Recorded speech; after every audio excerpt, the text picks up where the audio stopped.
आपकी जो इच्छा है वो ये वासनाओं का खेल है। आप में कभी कोई इच्छा नहीं हो सकती।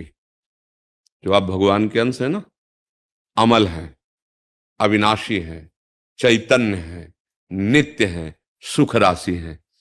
आप स्वीकार करते हैं बात? हाँ जी। स्वीकार करते हैं। सुख राशि में सुख की इच्छा कैसे हो सकती है?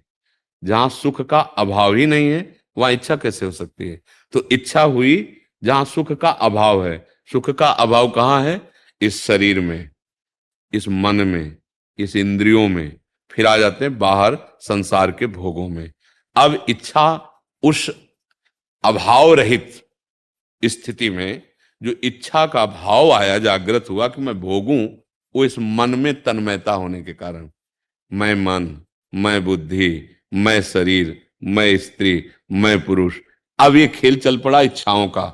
मुझे ये चाहिए, ये नहीं चाहिए, ये सुखद है, ये दुखद है, इसे मान कहते हैं, इसे अपमान कहते हैं, इसे लाभ कहते हैं, इसे हानि कहते हैं, इसे जन्म कहते हैं, इसे मृत्यु कहते हैं। ये सब मिथ्या।